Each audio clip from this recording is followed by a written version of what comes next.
এই যে 5 জন সমন্বয়ক আমি আমার কাছে গেছিলাম, এটা কি আমি নিছি? ভাই কিন্তু একটা কথা কই, সবাই বলতেছে যে এটা আমনি আজকে দেশের পরিস্থিতির জন্য আমনি দেয়, এটা জানেন? এই যে এই সমন্বয়ক গুলার রাত ধরলে নাকি এত গ্যাঞ্জাম হইতো না, এটা আওয়ামী লীগের লোকজন বলতো। সমন্বয়কে আমি এই কথাটা ক্লিয়ার করবো, এই সমন্বয়কে তো হারুন ধরে নাই। সমন্বয়কে ঊর্ধ্বতন কর্তৃপক্ষের নির্দেশে হারুনের কাছে হস্তান্তর করা হয়েছে, এটা তুমি লেখো এতে। এটা সমন্বয়কে যে আমনার জন্য এই দেশের অবস্থা দেয়। হ্যাঁ, আমি কি করলাম? ওই যে আমনার জন্য এই দেশে আজকে সমন্বয়কে, এই যে আমি না ধরলে এগুলা করতো না, তাই বলতেছে।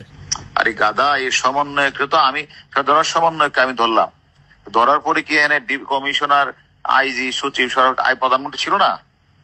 তা তো ছিল, সবাই তো জানতো না? জানতো তো অবশ্যই।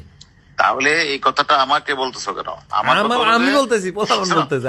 না, তুমি গ্যারান্টি লিখে দিও এই সমন্বয়কে, মানে স্বরাষ্ট্রমন্ত্রী, লেখা এগুলি স্বরাষ্ট্রমন্ত্রী, সচিব, আইজি, এসবি চিফ সহ অন্যান্যরা, এবার লিখে দিও অন্যান্যরা সম্মিলিত সিদ্ধান্ত ক্রমে এদেরকে ডিবির কাছে হস্তান্তর করা হয়েছে সেফটির জন্য। শোনো, আমি হারুন যদি একবার চট দিতাম তো ডিবির হারুন আমাদেরকে পিটাইছে।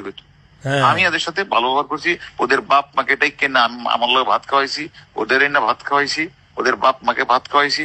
অর্থাৎ মানুষ আশ্বস্ত হওয়ার জন্য, দেখো টিভির হারুন কত ভালো বিহেভ করতেছে, এটার জন্য, আর কিছু না। আমার উদ্দেশ্য তো এটা ছিল, যে আদেশটা দিছে আদেশটা পালন করছে। এবং কখনো কি 5 জন একবার বলছে বলো না যে গায়ে হাত দিছে, এটা বলেন মারছে করে? কখনো কি নুরু বলছে হারুন মারছে? না, এটা প্রশ্নই আসে না। তুমি তো আমার চিনো। কয় কি যে হ্যাঁ আমার টাকা মারছে, আমি এখন এটা লই হেরে আমি এখন ধরমু। আমি যে আপনি ধরেন, যান, অসুবিধা নেই। টাকা আমি তার দেখা হয়েছে? আপনি ধরেন, পারলে যান। টাকা নিলে তোমার দিয়ে তাই তোমার কাছে দিছে, তাই না? আমার বালের লোক দেখা হয়েছে, আমার আল্লাহ বেটা আমার কাছে দিছে, আমি তো নিয়ে আপনার দিছি। সেটা তো অন্য বিষয়ের কথা, ওর লোক আমার কোনো কথা হয়েছে না, ওর সাথে কথা একটা কথা মনে রাখো, আমি তো বাংলাদেশি আছি, তাই না? গোলাম মোল্লা রনি বলছে না যে হারুনের বাপের ক্ষমতা আছে এই 5টা ছেলেকে নিয়ে আসা। তোমার প্রতি আমার বিনীত অনুরোধ, তুমি তো অনেক জায়গায় কথা বলো, যে কথাগুলি হইলে এগুলি বললো, একটু পয়েন্ট দিও, পারলে। ঠিক আছে? আচ্ছা।